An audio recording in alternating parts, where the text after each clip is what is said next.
Muy buenos días, buenas tardes, buenas noches, espero que estén de lo mejor. Vamos a seguir compartiendo un poquito más de conocimiento y sabiduría en el Secretos y Manantial del Cielo. Espero que estén de maravilla. ¿Algunos comentarios? Pues es necesario. Vamos con la lección 39 de...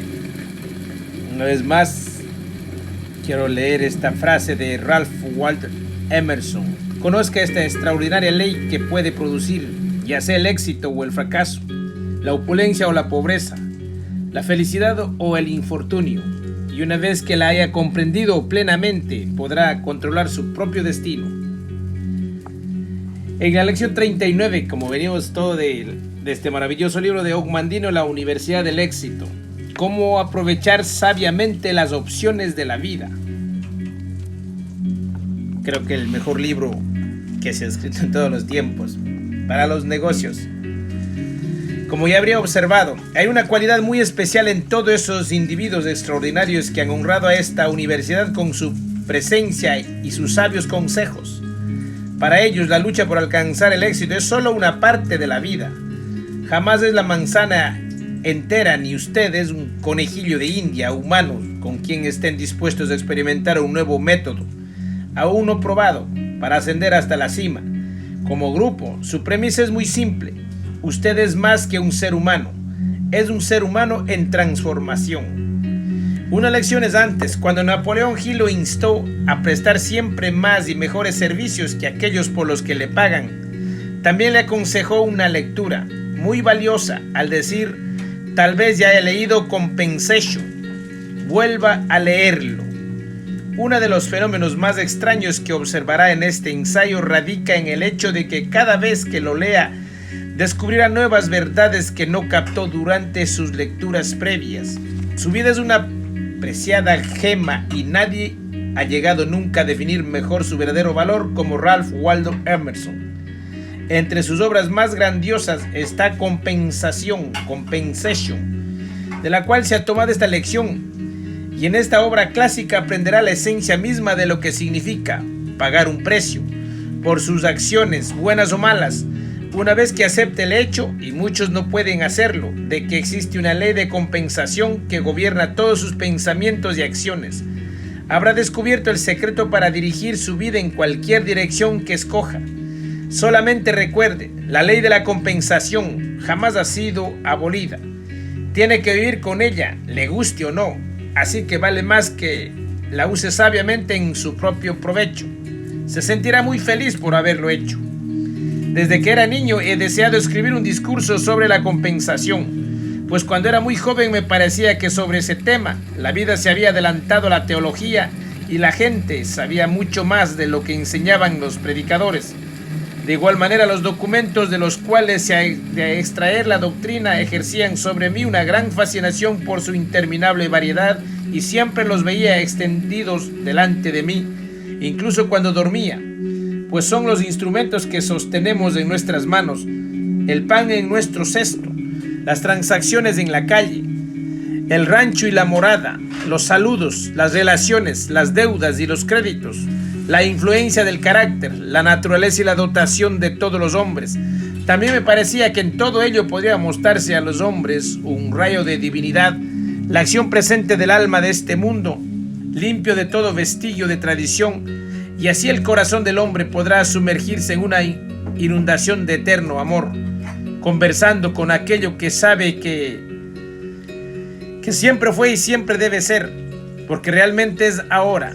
Además, me parecía que si esta doctrina pudiese manifestarse en términos que tuviesen algún parecido con estas brillantes intuiciones en las cuales en ocasiones se nos revela la verdad, se convertiría en una estrella en muchas de esas horas sombrías y pasajes torcidos o retorcidos de nuestra jornada, que no permitiría que extraviásemos nuestro camino. Más adelante, me afirma estos deseos de escuchar un sermón en la iglesia.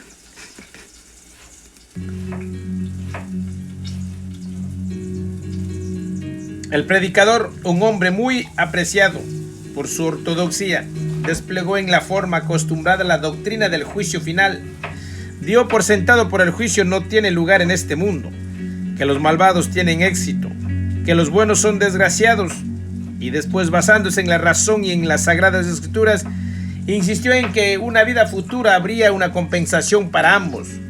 La congregación no pareció ofenderse al escuchar esta doctrina, y hasta donde pude observar, cuando la reunión concluyó, todos se alejaron sin haber observación alguna acerca del sermón. No obstante, ¿cuál fue el significado de esta enseñanza? ¿Qué quiso decir el predicador cuando declaró que los buenos son desdichados en esta vida? ¿Acaso trató de decir que casas y tierras, puestos, vinos, ropa y hijos están en poder de hombres sin principios, mientras que los santos son pobres y despreciados? Y después, basándose en la razón y en las sagradas escrituras, insistió en se les concedan recompensas similares otro día, como valores en el banco y doblones, carne de venado y champaña. Esta debe ser la compensación que se pretende dar. ¿Por qué otra cosa? ¿Significa acaso que van a tener permiso para orar y alabar, para amar y servir a los hombres? Vaya, eso lo pueden hacer ahora. La legítima inferencia que el discípulo podría deducir es: debemos disfrutar tanto como lo hacen ahora los pecadores, o bien, para llevarlo a su significado extremo, usted peca ahora, nosotros pecaremos en el futuro. Pecaríamos ahora si pudiésemos hacerlo. Al no tener éxito, esperamos la venganza el día de mañana. La falacia está en la enorme concesión en lo que los malos tienen éxito, que la justicia no se lleva a cabo ahora. La ceguera del predicador estuvo en relegarla a los bajos cálculos del mercado de los que constituye el éxito. En vez de enfrentarse al mundo y declararlo culpable basándose en la verdad, de anunciar la presencia del alma, la omnipotencia de la voluntad, y así establecer las normas de lo bueno y lo malo, del éxito y la falsedad, convocado a los muertos a su tribunal actual. Encuentro en tono bajo similar en las obras religiosas populares de la época y de las mismas doctrinas que los hombres literarios dan por sentado cuantos ocasionalmente hacen referencia a temas relacionados. Creo que nuestra teología popular ha ganado en decoro, pero no en principios, sobre las supersticiones que ha desplazado. Pero el hombre es mejor que esta teología. Su vida cotidiana le da un mentis. Toda alma ingenua y anhelante deja atrás la doctrina en su propia experiencia, y todos los hombres ocasionalmente experimentan la falsedad que no pueden demostrar, ya que los hombres son más sabios de lo que creen. Todo aquello que escuchan en escuelas y púlpitos sin que vuelvan a pensar en ello, si se dijese en una conversación, probablemente se cuestionaría en silencio. Si un hombre dogmatiza ante una reunión mixta sobre la providencia y las leyes divinas, se le responde mediante un silencio que para el observador transmite claramente el descontento de quienes escuchan, y también su incapacidad para hacer su propia exposición. Trataré de registrar algunos hechos que indican la ruta de la ley de compensación, y me sentiré muy feliz, más allá de mis esperanzas, si en verdad logró trazar el arco más pequeño de este círculo. La polaridad, o sea, la acción y la reacción, es algo que encontramos en cualquier parte de la naturaleza, en la oscuridad de la luz, en el calor y en el frío, en el flujo y el reflujo de las aguas, en lo masculino y lo femenino, en la inspiración y la expiración de plantas y animales, en los movimientos sistólicos y diastólicos del corazón, en las condulaciones de líquidos y sonidos, en la gravedad centrífuga y centrípeta, en la electricidad, el galvanismo y la afinidad química. Si se superinduce un magnetismo en un extremo de una aguja, el magnetismo opuesto se presenta en el otro extremo. Si el sur atrae, el norte repele. Para vaciar aquí, debe condensar allá. Hay un inevitable dualismo que divide en dos a la naturaleza, de tal manera que cada cosa es una mitad y sugiere otra cosa para formar un todo. Por ejemplo, espíritu y materia, hombre y mujer, subjetivo y objetivo, dentro y fuera, arriba y abajo, movimiento y reposo, afirmación y negación. Así como el mundo es dual, también lo son cada una de sus partes. Todo el sistema de las cosas está representado en cada partícula. Hay algo parecido al flujo y reflujo de los mares. al día y a la noche, al hombre y a la mujer, en una sola aguja de pino, en un grano de maíz, en cada individuo de cada tribu animal. La reacción tan magna en los elementos se repite dentro de estos pequeños límites. Por ejemplo, en el reino animal, el fisiólogo ha observado que no existen criaturas favoritas, sino que cierta compensación equilibra cada don y cada defecto. El excedente que se concede en una parte se paga con una reducción de otra parte de la misma criatura. Si la cabeza y el cuello son alargados, el tronco y las extremidades son más cortos. Otro ejemplo es el de la teoría de las fuerzas mecánicas. Lo que ganamos en fuerza se pierde en tiempo y la inversa. Los errores periódicos o compensadores de los planetas nos ofrecen un ejemplo más, y otro no son las influencias del clima y la tierra en la historia política. El clima frío vigoriza, la tierra árida no engendra fiebres, cocodrilos, tigres o escorpiones. El mismo dualismo es la base de la naturaleza y la condición del hombre. Todo exceso ocasiona un defecto, todo defecto un exceso. Todo dulce tiene su sabor agrio, cada mal algo bueno. Cada facultad receptora de placer recibe un castigo igual por su abuso y tiene que responder de su moderación con su misma vida. Por cada grano de sensatez hay un grano de insensatez. Por todo lo que no ha tenido, ha ganado algo, y por cada cosa que gane, perderá algo. Si aumentan las riquezas, hay incrementos que hacen uso de ellas. Si al que recoge llega a reunir demasiado, la naturaleza le quita a ese hombre lo que ha puesto en su armario. Expande sus propiedades, pero le da muerte al propietario. La naturaleza odia los monopolios y las excepciones. Las ondas del mar no buscan más velozmente un nivel desde sus más encumbradas alturas, de lo que las variaciones en las condiciones tienden a igualarlas. Siempre hay ciertas circunstancias niveladoras que reprime al arrogante, al fuerte, al opulento, al afortunado, bajándolo sustancialmente al mismo nivel de los demás. Hay un hombre demasiado poderoso y orgulloso para la sociedad, que por su temperamento y posición es un mal ciudadano, un rufián moroso que tiene en su persona un toque de pirata. Pues la naturaleza le envía un tropel de hermosos hijos e hijas que van muy bien en la escuela, y el amor hacia ellos y su temor por ellos suaviza su torvo entrecejo hasta convertirlo en una cortesía. Así se las ingenia para ablandar el granito y el feldespato. Saca al jabalí y mete al cordero y mantiene un equilibrio real.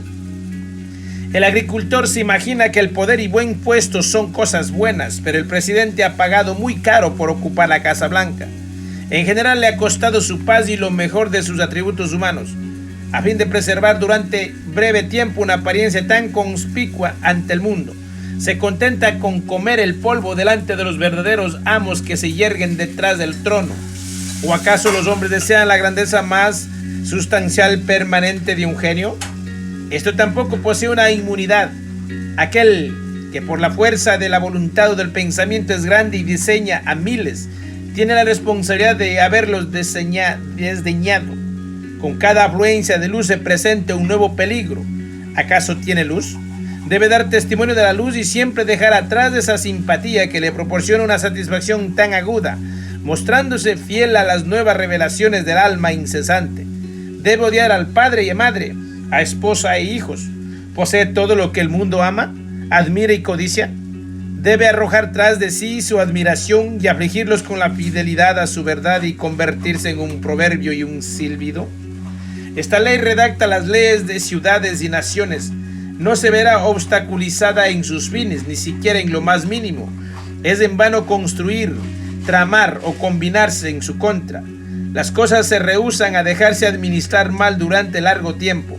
Aun cuando no aparece una seguridad de un nuevo mal, la seguridad existe y aparecerá. Si el gobierno es cruel, la vida del gobernador no está a salvo. Si cobra impuestos demasiado elevados, las rentas no les producirán nada. Si establece un código criminal sanguinario, los jurados no condenarán. Nada arbitrario, nada artificial puede perdurar. La verdadera vida y satisfacciones del hombre parecen eludir los máximos rigores y bienaventuranzas de la condición y se establecen con una gran indiferencia bajo toda variedad de circunstancias. Bajo todos los gobiernos, la influencia del carácter sigue siendo la misma. Es casi igual en Turquía y en Nueva Inglaterra. Bajo los primitivos tiranos de Egipto, la historia confiesa con toda honestidad que el hombre debió ser tan libre como la cultura lo podía ser.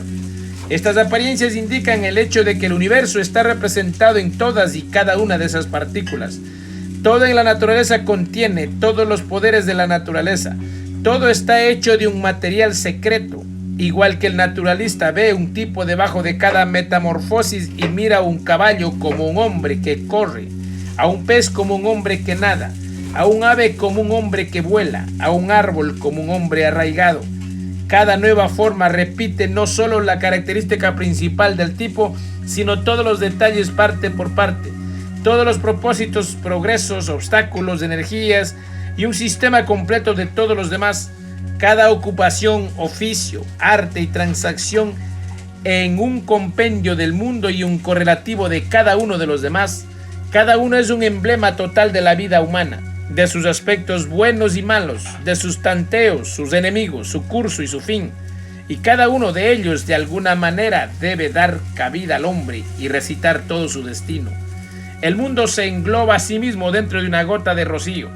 El microscopio no puede encontrar el animáculo que sea menos perfecto por ser tan pequeño.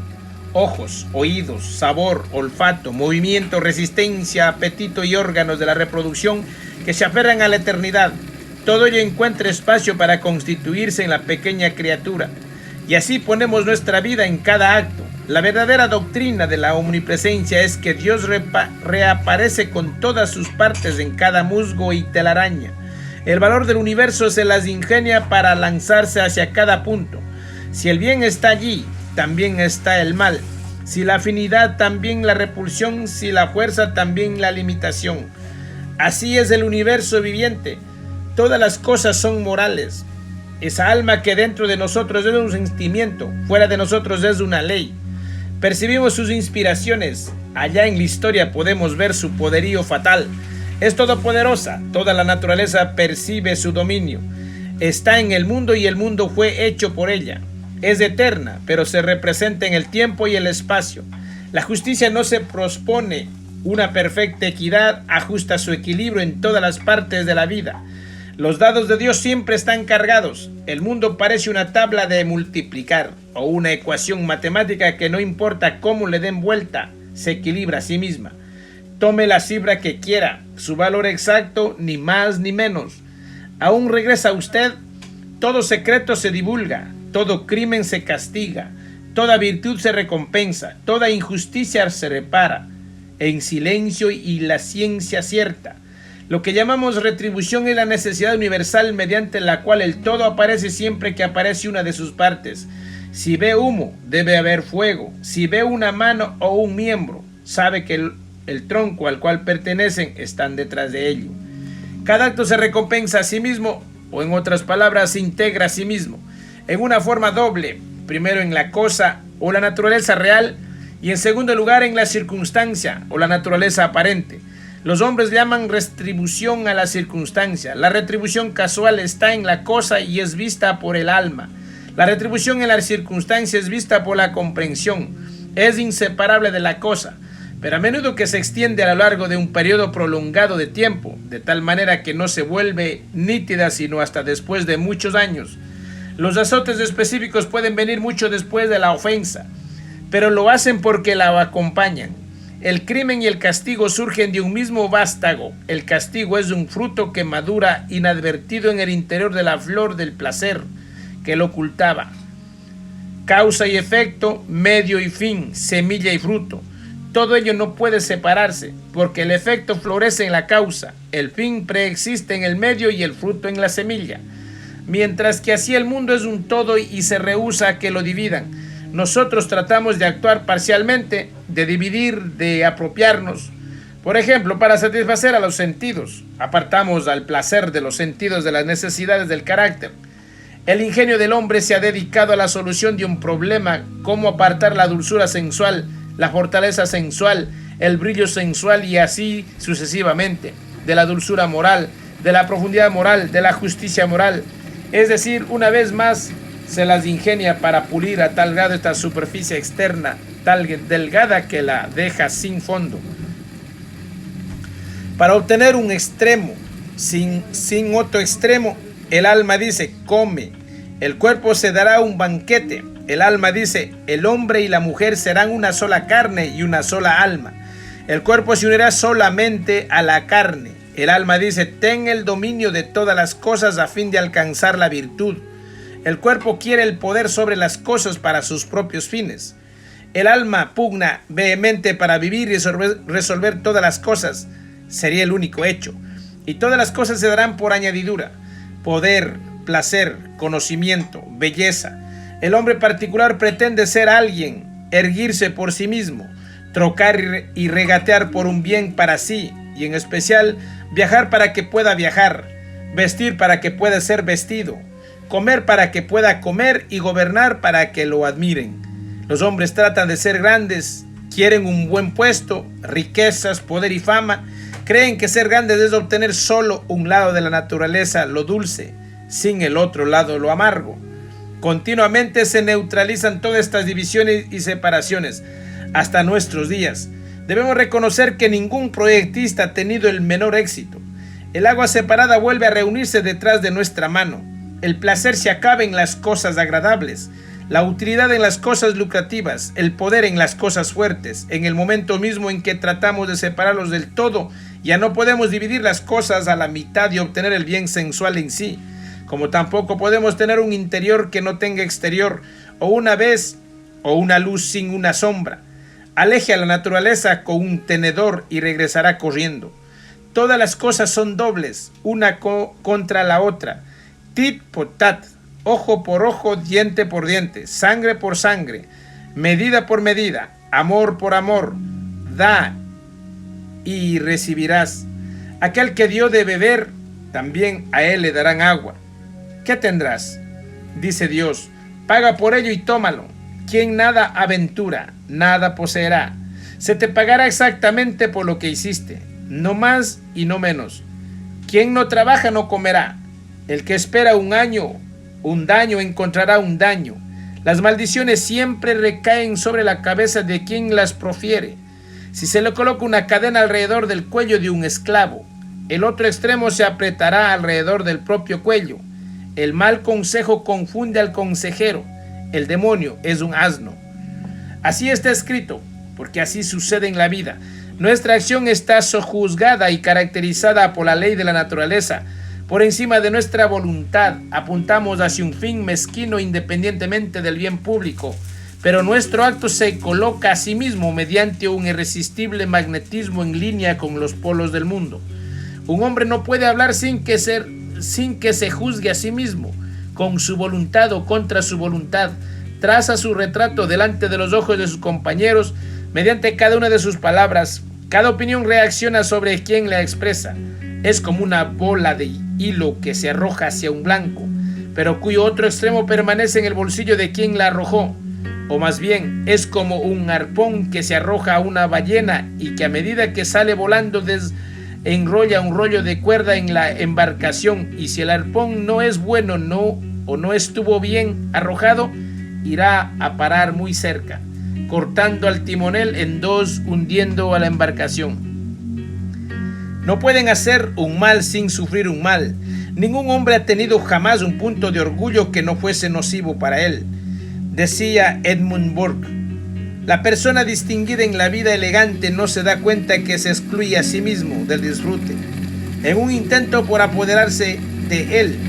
Quien quiere excluir a los demás de la religión no comprende que se cierra a sí mismo las puertas del cielo al luchar por cerrárselas a las demás.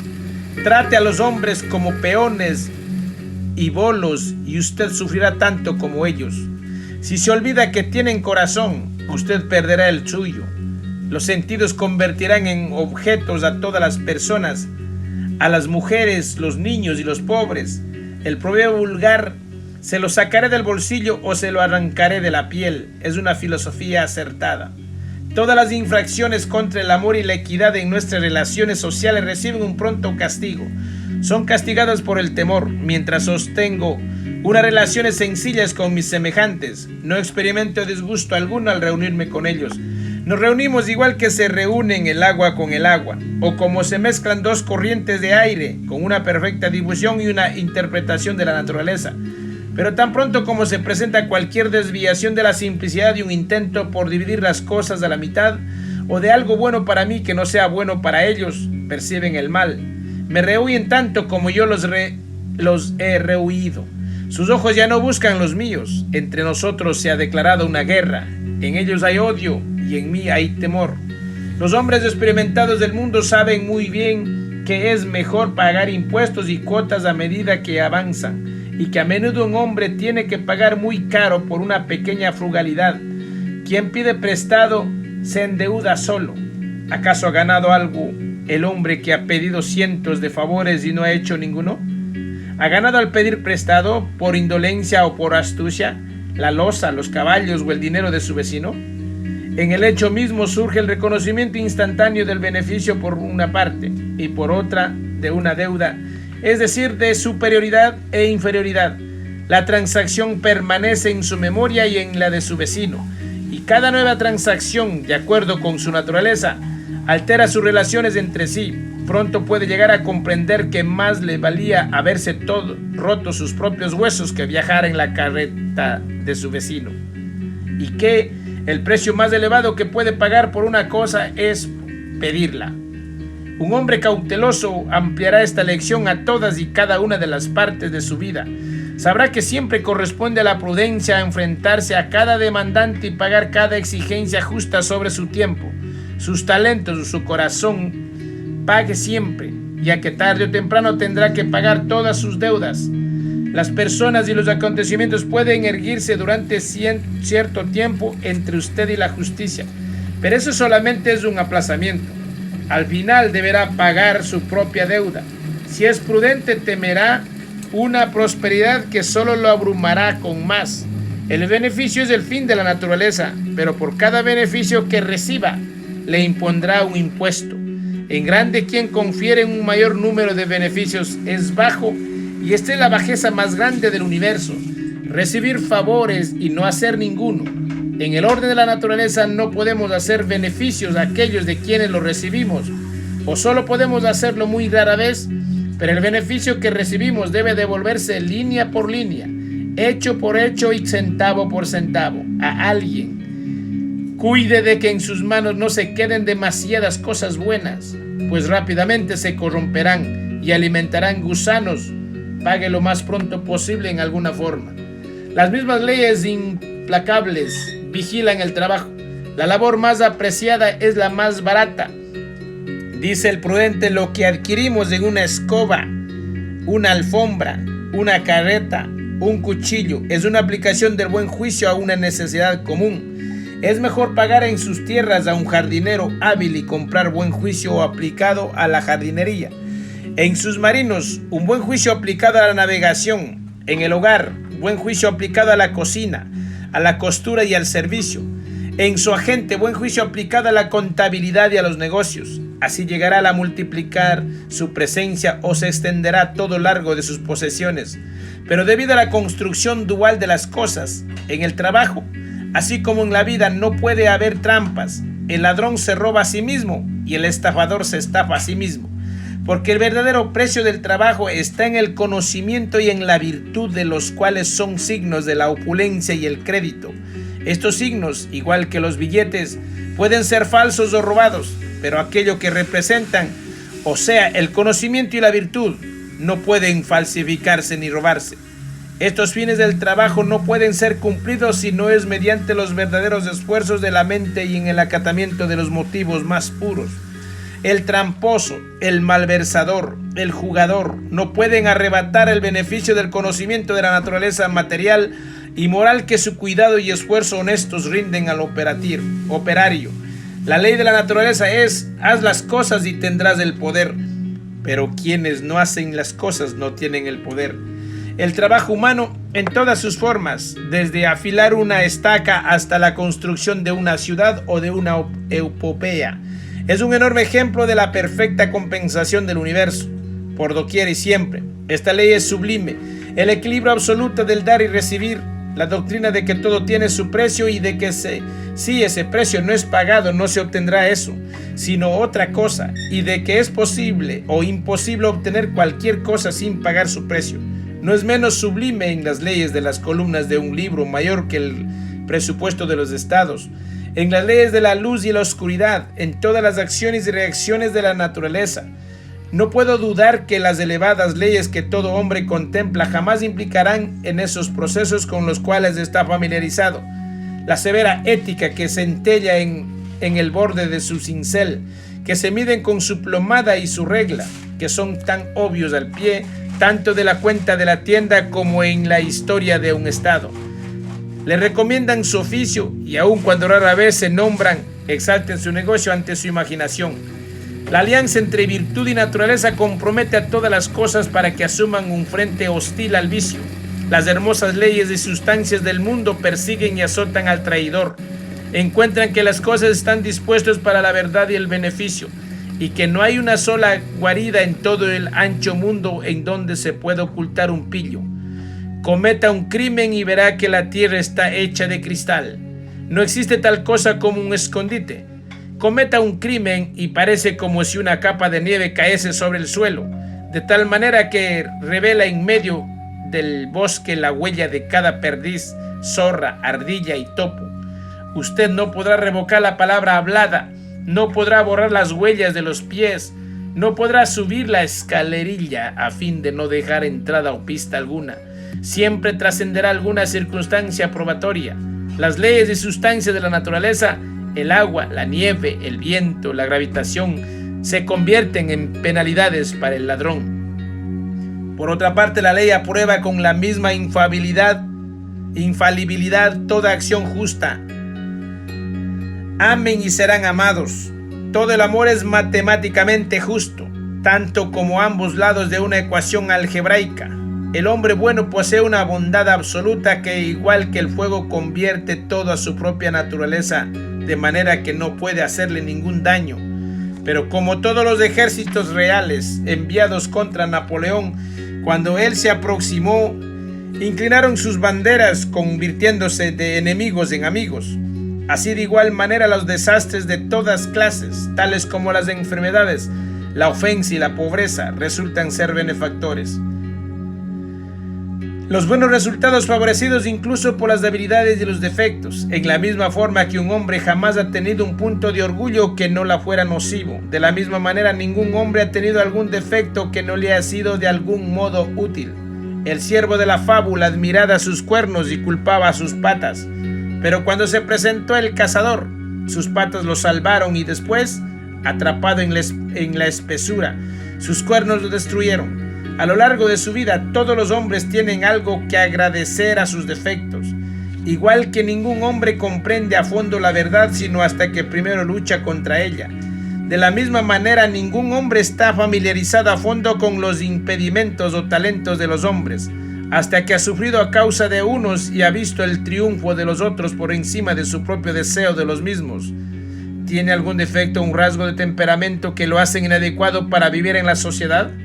Debido a eso se ve obligado a divertirse solo y adquirir hábitos de autoayuda, y así, lo mismo que una ostra herida, remienda su concha con madreperla. Nuestra fortaleza surge de nuestra debilidad. La indignación que se arma a sí misma con fuerzas secretas no despierta sino hasta que nos vemos pinchados, picados y dolorosamente heridos. Un gran hombre siempre está dispuesto a ser pequeño, mientras permanece sentado sobre los cojines de sus ventajas. Se dedica a dormir. Cuando se ve empujado, atormentado y derrotado, tiene la oportunidad de aprender algo. Se ha puesto a prueba su genio, su virilidad. Ha ganado en hechos, se ha dado cuenta de su ignorancia. Se ha curado de la locura de la presunción. Ha adquirido moderación y una verdadera habilidad. El hombre sabio siempre se lanza hacia el lado de sus agresores. Le interesa más el que a ellos a encontrar su punto débil. La herida cicatriza y se desprende como una piel nueva, y cuando ellos querían triunfar, he allí que él ya ha trascendido más allá de lo vulnerable.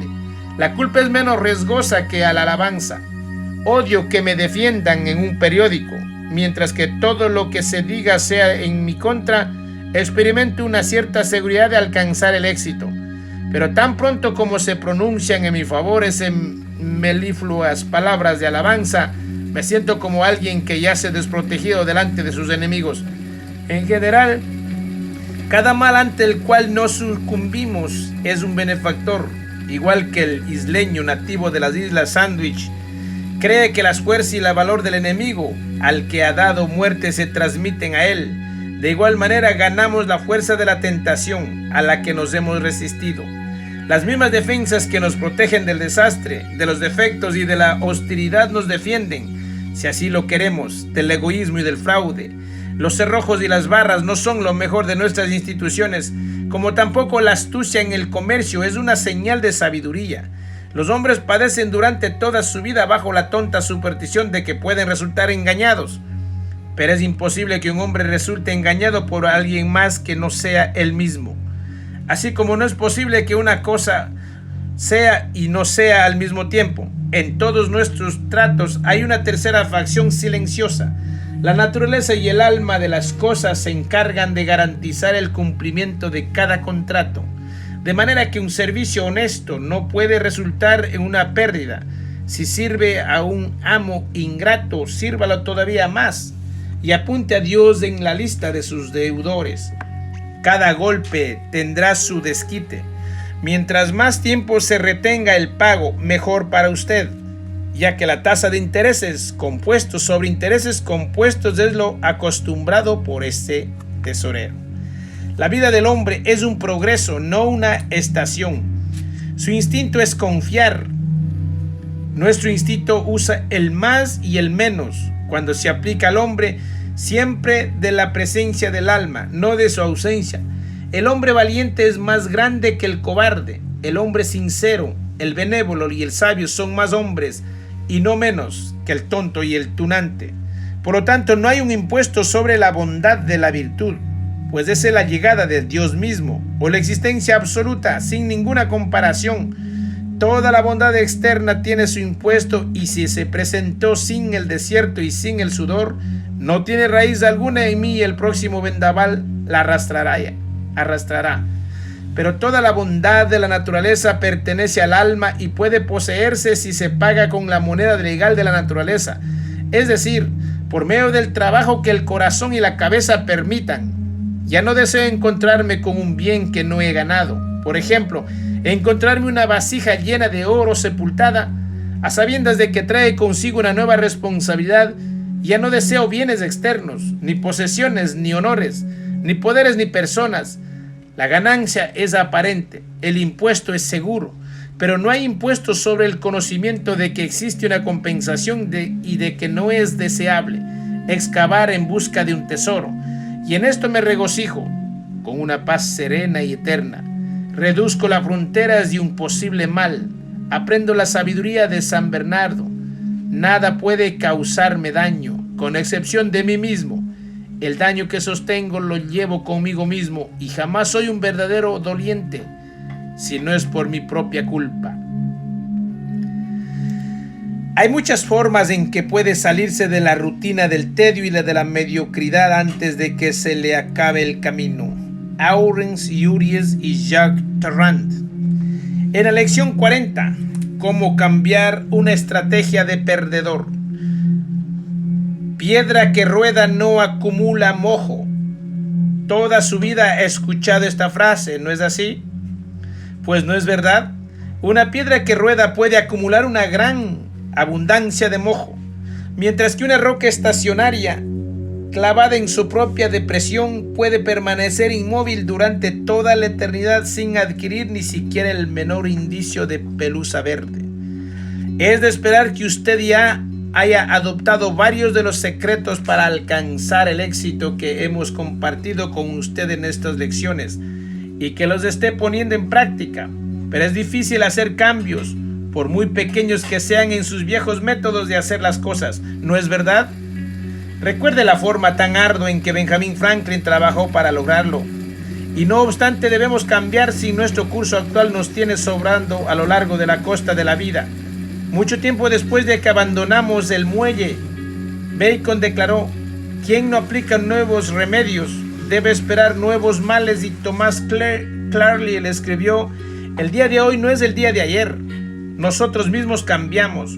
¿Cómo es posible entonces que nuestros trabajos y pensamientos, si han de ser los más adecuados, sigan siendo siempre los mismos? Ciertamente el cambio es doloroso, y sin embargo es necesario. Y si la memoria tiene su fuerza y su valía, también las tiene la esperanza. El cambio no tiene que ser traumático ni agobiado por crisis impuestas por nosotros mismos. Hay mucho que usted puede hacer a fin de incrementar su productividad y su valía, justamente en el punto en donde se encuentra ahora. Y Aurin Uris y Jack Torrant, dos expertos en negocios, le proporcionarán incontables sugerencias útiles en esta lección tomada de su libro Getting to the Top Fast. Preste una atención muy especial a sus comentarios sobre los hábitos, a medida que enfatizan y refuerzan los conocimientos que ya aprendió antes de Franklin. Los científicos nos dicen que cada una de las células de nuestro cuerpo se reemplazan por lo menos una vez cada 7 años. Así que si de todas maneras a la larga va a tener un yo diferente, vamos a colaborar con la madre naturaleza para que sea un yo con éxito. Cuando su enfoque actual para llegar a la cima no lo está conduciendo hasta allá, ha llegado el momento de hacer las cosas en una forma diferente. Observe que hemos dicho hacer las cosas. No tratamos de sugerir que se siente y lleve a cabo un prolijo autoexamen de toda su vida y su carrera.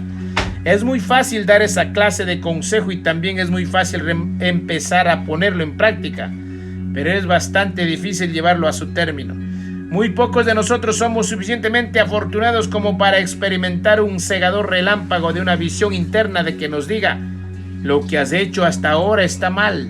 Y aquí la forma de hacerlo de ahora en adelante, con excepción de Saulo de Tarso, quien percibió ese cegador relámpago que lo convirtió en San Pablo. Esta clase de fenómeno en realidad no le ha sucedido a un gran número de seres humanos. El conocimiento de que la estrategia de nuestra vida o de nuestra carrera no está dando resultado, por lo común se adentra gradualmente en nosotros. Nos sentimos vagamente descontentos sin saber el por qué. No experimentamos un gran regocijo con lo que hacemos y somos incapaces de ver con claridad hacia dónde nos dirigimos. Entonces, ha llegado el momento de un cambio, y dicho cambio no surge ya maduro de su mente. Tiene que prepararse para ese cambio, repasar su estrategia haciéndose algunas preguntas, empezando a hacer las cosas de una forma diferente, decir sobre nuevas metas o mejores formas de alcanzar las viejas metas, y después sustituir los hábitos perdedores con otros ganadores. Y aquí algunas breves observaciones sobre la forma en que puede hacerse. Ninguna recomendación individual requiere un extenso examen de conciencia, sin ningún esfuerzo tremendo. Al hacer uso de un poco de sentido común y dar algunos pasos sencillos, puede lograr la transición de una estrategia que no lo está llevando a ninguna parte a una que los lleve hacia donde quiere dirigir. Pues aquí aplico algo de mí. Puedo decir que muchos de vosotros, pues, es hora de dejar de ser zombies cibernéticos. Es necesario ponerse a leer libros, pues, y a practicar. Reorganice un poco las cosas. Supongamos que su enfoque actual no está dando resultado. Sabe que tendrá que hacer algo diferente, pero todavía no ha resuelto qué será ese algo diferente. Una cosa es cierta: la reconsideración de su enfoque implicará un cambio. Tendrá que estar dispuesto a aceptar los cambios y a llevarlas a cabo, pero mientras más tiempo continúe en el camino que sigue ahora, más difícil será cambiar, y se volverá cada vez más difícil examinar su estrategia actual con cierta objetividad.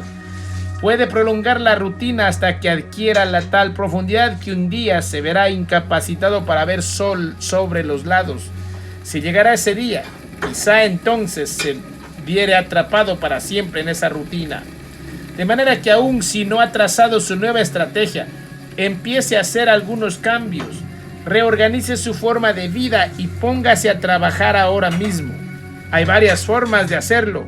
Uno de los métodos requiere que cambie no las cosas que hace, sino el orden en el cual las hace. La rutina cotidiana. Examine su rutina cotidiana. Es probable que esté haciendo las mismas cosas a la misma hora, un día tras otro. Un gerente inicia una mañana revisando el correo y después llama a su secretaria para dictarle las respuestas, conferencias con algunos de sus subordinados y hace algunas llamadas telefónicas. Todo esto le lleva hasta la hora de comer. Acostumbra a comer en un restaurante, un cóctel, ensalada, un plato fuerte y café, en compañía de uno o dos de sus colegas. Por la tarde es probable que se celebre una junta y hace más llamadas telefónicas. Después, en el tiempo restante, trata de trabajar en un informe importante que está bosquejando. Al salir de la oficina para dirigirse a su hogar, mucho después de la hora de salida, se lleva consigo un abultado portafolio lleno de papeles y revistas de negocios. Este gerente no está obteniendo ningún resultado en lo que respecta a ese importante informe que tiene mucho que ver con su ascenso hasta la cima. Lo mejor que podría hacer es cambiar el orden de su día sin cambiar su contenido. De acuerdo con el nuevo programa, llega temprano a la oficina, echa un vistazo al correo para ver si hay algo urgente y se dedica a trabajar en su informe. Después de dedicarle un buen rato, celebra una junta y luego hace algunas llamadas telefónicas clave. A la hora de comer, pide un sándwich, come en su escritorio mientras trabaja en el informe y lee los memorándums y las revistas de negocios. Durante la tarde habla con sus subordinados y para finalizar el día despacha la correspondencia acostumbrada. Esta alteración en su rutina le permite considerar cada nueva tarea desde una perspectiva un tanto diferente. También tiene la ventaja de dejar para las primeras horas del día las tareas creativas de la mayor importancia, ya que entonces tiene la mente más despejada y deja para el final todo lo que puede hacer en forma rutinaria.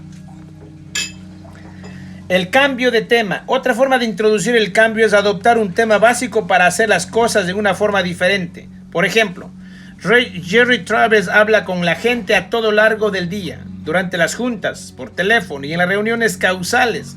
A través de le agrada a la gente y disfruta charlando, pero no parece llegar a ninguna parte en su persecución de metas a largo plazo. De manera que Travers decide que no cambiará los detalles de su día, sino que adoptará un principio, tratando de apegarse a él durante algún tiempo. El principio debe ser opuesto a una de las ocupaciones principales de su rutina actual. Por el momento, Jerry está profundamente involucrado con las personas, de manera que resuelve tratar de hablar con el menor número posible de ellas. Siempre que puede hacerlo, evita las conversaciones. No se convierte en un monje trapense, sigue asistiendo a las juntas y efectuando los intercambios necesarios, pero elimina otros contactos. Trabaja con la puerta cerrada y cuando alguien pasa a visitarlo, con una sonrisa le dice que está muy ocupado.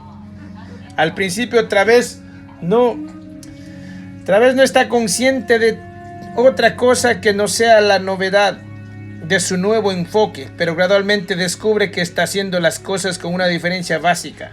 Habla menos y piensa más. Reflexione sobre sus problemas en la soledad y descubre que su mente funciona bien si mantiene apagado su sistema de audio. Travers aún no ha hecho las alteraciones básicas en su estrategia. Eso vendrá después, pero está preparado el camino al cambiar su rutina. Un principio muy importante para cambiar su patrón puede ser el de la consolidación de lo que Peter Drucker llama tiempo discrecional. Por ejemplo, durante muchos años Margaret Hewitt ha seguido la carrera de ama de casa y empieza a cansarse de ella. Los niños están creciendo y cada vez la necesitan menos. Le gustaría hacer algo más con su vida, pero ¿qué? Jamás parece tener una oportunidad para pensar en ello. Margie Hewitt ha caído en el patrón de espaciar sus tareas de una forma pareja a todo lo largo del día. Hace las camas, barre, sacude, saca la basura, lava los trastes, va de compras, cocina, etc. Hasta el grado en que una tarea disminuye en sus exigencias. Aumenta las demás para mantener una carga uniforme a todo lo largo del día. Margie está operando de acuerdo con la ley de Parkinson, de que el trabajo se prolonga hasta llenar el tiempo disponible, y ella no está logrando gran cosa.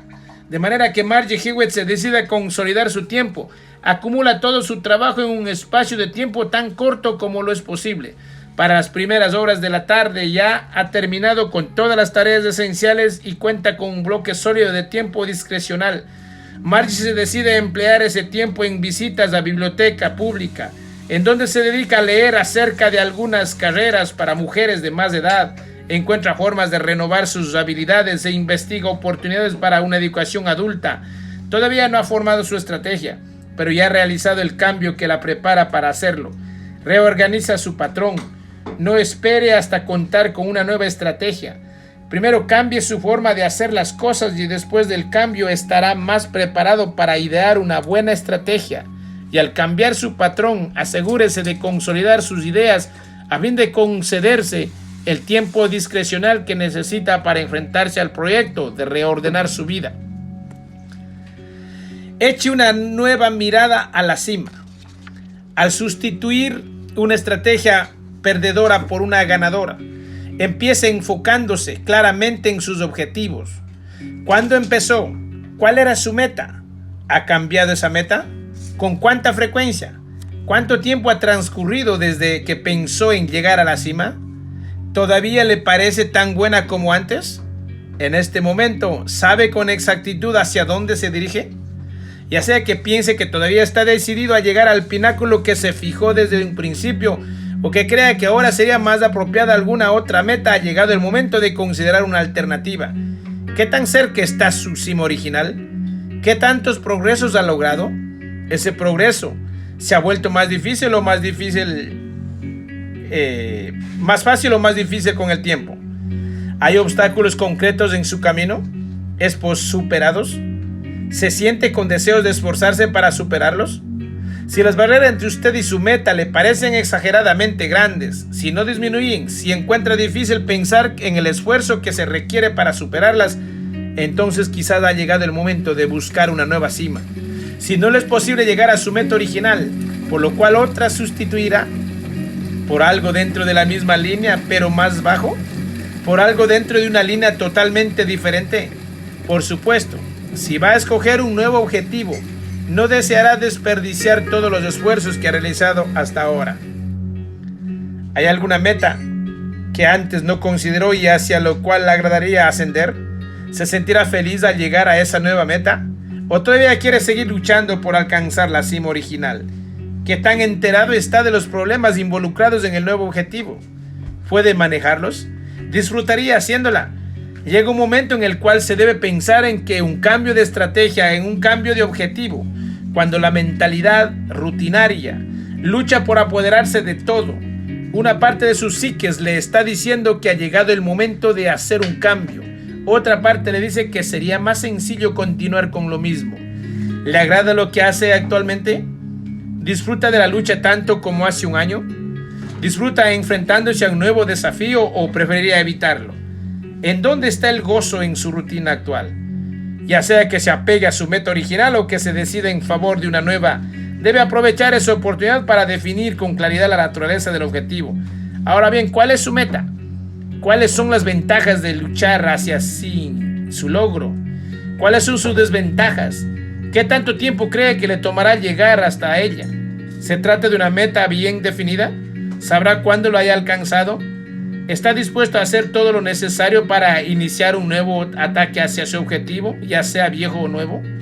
Después de una revisión a fondo de su objetivo, habrá reafirmado su meta original y lo habrá sustituido por otra nueva. Este es un paso necesario para abandonar una estrategia perdedora y asumir una actitud nueva y más efectiva, que será más agradable de llevar a cabo. Hagan lo factible. Ciertos días parece imposible hacer que la gran perspectiva se vea más brillante. La meta está tan lejana, las complicaciones son demasiado grandes y las debilidades personales cobran una gran importancia. Está pasando por un mal día. Todos los tenemos, pero en ocasiones un mal día puede extenderse hacia otro y otro más, y poco tiempo después todos son malos. Sigue usted una rutina perdedora. Algunas personas piensan que ese es el momento de relajarse y repasar toda su vida. Eso sería lo peor que podría hacer. ¿Se siente desalentado y los problemas le parecen insuperables? El solo hecho de pensar en todo ese panorama deprimente sencillamente lo empujará todavía más a la melancolía. En vez de ello, y solo durante un momento, trate de llevar a cabo un plan de un logro mínimo.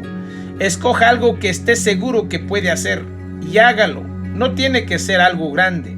El logro de algo que está dentro de sus limitadas posibilidades puede ofrecerle un estímulo y encender el fuego para llevar a cabo empresas más ambiciosas el día de mañana. Elige un proyecto que encaje en estos requerimientos. Debe tratarse de algo que pueda hacer en el transcurso de un breve espacio de tiempo. Debe ser algo relativamente mecánico, que no requiera de mucho pensar a la toma de una gran cantidad de decisiones. Además, debe ser un proyecto en el cual pueda ver los resultados de inmediato. Este último punto es el más importante. Los psicólogos hablan del valor del refuerzo. Recibimos un refuerzo al hacer algo en lo que vemos resultados positivos inmediatos. Este principio es una de las bases de los nuevos enfoques a la educación. El alumno sigue una acción sencilla y al instante ve como resultado las cosas. El procedimiento está estructurado de tal manera que, por lo general, una simple acción logra resultados positivos, impulsado por ese estímulo ligero pero perceptible. El alumno avanza al siguiente paso. Si alguna vez ha tomado o ha presenciado un curso de instrucciones programada, entonces ya habrá visto esta idea llevada a la práctica. El curso se descompone en pequeñas partes. Usted responde a una pregunta sencilla y de inmediato sabe que su respuesta es la correcta. Por este medio se lleva a preguntas y respuestas cada vez más difíciles. Empiece con algo sencillo. Por ejemplo, Len Barnum está sentado detrás de su escritorio preguntándose en qué forma se enfrentará a un proyecto importante la próxima semana. Mientras más piense en ello, más difícil le parece y se siente muy mal. Si sigue así, pronto se encontrará en un estado mental tan lamentable que será incapaz de hacer cualquier cosa. Así que en vez de ello, Len se dedica a una tarea sencilla. Durante algún tiempo se ha estado diciendo que debe organizar su escritorio y ahora se decide a emprender la tarea. Clasifica todo lo que hay encima del escritorio en montones ordenados y arregla el material que hay en los cajones. Encuentra algunos documentos atrasados que puede tirar. Es cierto, esto implica una clase muy rudimentaria de toma de decisiones. Si Len encuentra que incluso esas decisiones son demasiado para él, debe detenerse y dedicarse a otra tarea aún más sencilla, o quizás simplemente puede dar un paseo. Antes de que haya transcurrido mucho tiempo, su escritorio está organizado. Len permanece ahí sentado, satisfecho de haber desempeñado un trabajo bien hecho. No le llevó mucho tiempo y puede ver los resultados logrados. Ahora se siente mejor respecto a ese proyecto más importante. Las tareas mecánicas sencillas son las más factibles. Clasificar, limpiar, organizar, revisión del correo de rutina, compras de pequeños artículos que se han agotado y programación. El pago de cuentas, a menos de que esté atrapado en un mar de deudas, lo que convertirá esto en una experiencia traumática. Puede ser un proyecto definido, independiente y fácil de lograr. Cuando los desafíos más importantes parecen demasiado vastos, enfréntese a otros menores. Haga lo que sea factible y encontrará que disfruta de una sensación de satisfacción mínima, pero concreta. Estará mejor dispuesto a continuar con el trabajo de mejorar una estrategia con un estado de ánimo positivo. Formación del hábito del éxito. Al idear una estrategia ganadora, elija tácticas efectivas y conviértalas en hábitos. Todos somos criaturas de hábitos. Tenemos malos hábitos y buenos hábitos. No nos interesa hacer un juicio moral sobre los hábitos. Nos interesa idear la forma en que usted pueda formarse hábitos que lo lleven muy cerca del punto a donde quiere llegar. No siempre se necesita un gran esfuerzo para hacer algo que sabe que debe hacer porque cae dentro de su estrategia para llegar a la cima. La acción efectiva debe convertirse en parte de su propio patrón, en un hábito. Ahora tiene ciertos hábitos que le son útiles y que quieren conservar. Tienen otros hábitos que son impedimentos y que quieren librarse de ellos. Este es un tema en el cual el conocimiento tiende a una importancia decisiva, de manera que he aquí algunos hechos que debe conocer. No necesariamente nos formamos un hábito haciendo las cosas una y otra vez. Si la acción no responde a una necesidad, no se convierte en parte de nuestra estructura. El patrón esquemático de un hábito funciona de la siguiente manera. Experimentamos una necesidad que a menudo es una necesidad inconsciente. Emprendemos una acción. Esa acción satisface la necesidad. Nos sentimos recompensados. De manera que cuando volvemos a experimentar esa necesidad, repetimos la acción y así sucesivamente hasta que se convierte en algo inherente, en un hábito. Un buen ejemplo de ello es el tabaquismo. El hábito no posee una fuerza propia. En ocasiones pensamos en los hábitos como si se tratase de entidades independientes, de poderosos espíritus que existen a nuestro alrededor y se apoderan de nuestro control, manteniéndose bajo su dominio. De ninguna manera. El hábito y su fuerza siempre surgen del interior. Nosotros proporcionamos la necesidad y hacemos aquello que satisface dicha necesidad. Al disfrutar de una satisfacción, reforzamos el hábito e incrementamos su dominio sobre nuestra persona. Hasta el peor hábito satisface. X bebe demasiado y fuma como chimenea. Z se escarba la nariz. ¿Por qué alguien querría tener un hábito tan desagradable y quizá nocivo? La respuesta es que por muy malo que parezca ese hábito a los extraños e incluso a la persona que lo padece, no obstante, satisface una necesidad. Tal vez no nos agrade reconocerlo, pero es verdad. Sin embargo, en este último hecho yace una de las mayores esperanzas para acabar con los malos hábitos. El mal hábito es la mejor forma de que disponemos para satisfacer una necesidad recurrente. No tenemos que eliminar la necesidad involucrando un sondeo del laberinto de los pasajes de la mente. Necesitamos encontrar un medio mejor para satisfacer esa necesidad. De manera que no nos liberamos de los malos hábitos, los reemplazamos y no simplemente elegimos de una forma consciente el contraer nuevos hábitos. Los adquirimos en la misma forma en que se adquieren los malos hábitos, como una respuesta satisfactoria recurrente para una necesidad. ¿Cómo reemplazar a los perdedores? Seguramente desea formar hábitos ganadores para poner en práctica una nueva estrategia, pero primero deseará reemplazar los hábitos perdedores. La primera regla es hacerlo una a la vez. No puedes seguir un enfoque drástico para remediar los malos hábitos. Elige el hábito que quiera destruir. Danny Foster tiene el hábito de hablar demasiado durante las reuniones y está consciente de que lo hace. Está decidido a mantener la boca cerrada y sin embargo durante la siguiente junta comprende que ha vuelto a hacer lo mismo, a impregnar los canales de transmisión y mientras los demás lo miran ceñudos, se agitan inquietos o dormitan. Un método que Danny puede emplear es una modificación de algo llamado práctica negativa. La práctica negativa significa que usted se obliga a repetir deliberadamente un mal hábito hasta que llega a sentirse tan hastiado de el que lo abandona. Esto parece dar buenos resultados con los hábitos que se practican en privado. Sin embargo, Danny no puede adueñarse deliberadamente de la junta, pero no tiene que llegar tan lejos. Sentado durante esa junta, escuchando a alguien que dice algo, Danny deliberadamente piensa para sí mismo: dentro de un minuto tomaré la palabra. Tengo mucho que decir sobre ese tema y tendrán que escucharme. Abarcará toda la historia y las alternativas. Daré mis opiniones y criticaré las opiniones de los demás. Aunque me lleve una hora para decir todo lo que tengo que decir, tan solo al pensar en esa forma, Danny se siente tan consternado consigo mismo ante la idea de abrir la boca, que no lo hace en la práctica. ¿Cómo encontrar a los ganadores?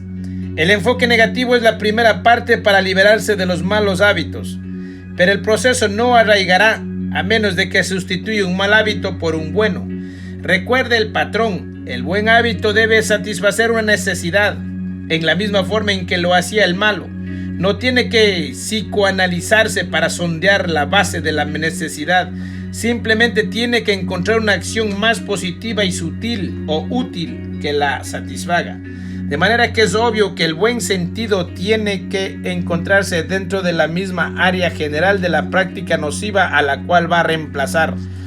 Como un sustituto para hablar demasiado, Danny no puede recurrir a la práctica de ejercicios gimnásticos vigorosos hasta quedarse sin aliento. Además de que eso es inadecuado y nada positivo, Esta acción probablemente no satisfará la necesidad de que da origen a su hábito de hablar en exceso. Una senda probable para encontrar un sustituto es una combinación de sentido común y de tentativas y errores. En el caso de Denny, ahora se dedica a tomar abundantes notas sobre lo que dicen los demás durante las juntas y después trata de analizar sus notas, obteniendo nuevas combinaciones y mejores respuestas. Esto reduce su tiempo disponible para hablar. Lo que es más, satisface su necesidad, que es la de sentir que tiene el control de lo que está sucediendo. Previamente controlaba las cosas al hacer uso de las palabras. Ahora conserva el control escribiendo notas que lo mantienen un paso adelante de los demás. Y lo mejor de todo es que este nuevo hábito es positivo. Cuando a Denny se le solicita su colaboración, está preparado para ofrecer una buena contribución. Una vez que ha acertado una acción positiva y que además satisfaga la necesidad de que lo dio origen a un hábito, conviértale en una parte de sí mismo tan pronto como lo sea posible. Convénzase una y otra vez a sí mismo de los beneficios del nuevo enfoque. Es necesario un refuerzo a nivel consciente, así como a nivel inconsciente. Anote por escrito lo que ha logrado esta nueva acción y observe sus buenos efectos. No deje recordarse a sí mismo que si el resultado, de ser posible, comprométase a un cambio en sus hábitos. Uno de los aspectos vitales para que las personas renuncien al cigarro es obligarlas a manifestar en público que están decididas a hacerlo. Cuando nos colocamos en una posición en la cual causaremos una mala impresión si no cumplimos con lo prometido, entonces tenemos más probabilidades de seguir adelante. Denny no tiene que anunciarles a toda la organización que de aquí en adelante piensa mantener la boca cerrada, pero sí debe comprometerse con un buen amigo o con su jefe inmediato. De esa forma la hace constar y eso le ofrece un mayor incentivo para hacer bien las cosas. Pues cumple con tu palabra. Puede ofrecerse a sí mismo algunas recompensas por el éxito y ciertos castigos por el fracaso. Debe establecerse estrictamente consigo mismo y apegarse a ellos. Cuando Denny logra conservar la ecuanimidad en las juntas durante un periodo de 2 semanas consecutivas, se obsequia a sí mismo el nuevo palo de golf que deseaba desde hacía tiempo. Pero si comete un desliz y nuevamente trata de estropear una junta, entonces se niega su partido de golf durante 2 semanas consecutivas. Vaya hasta el final, no disminuya los malos hábitos gradualmente para iniciar otros buenos. Haga que el cambio sea decisivo. Trabaje en un solo hábito a la vez, pero hágalo en una forma intensiva o intensa y con tesón. Al reemplazar los hábitos nocivos con otros buenos, también está reemplazando una estrategia perdedora con una ganadora. Bueno, mis amados hermanos, pues esto es este capítulo maravilloso que nos hace pensar para seguir haciendo la diferencia. Pues seguiremos compartiendo más adelante los 2 últimos capítulos que nos queda del libro maravilloso de Og Mandino, La Universidad del Éxito, para cada uno de vosotros en estos tiempos que estamos experimentando. Bye bye.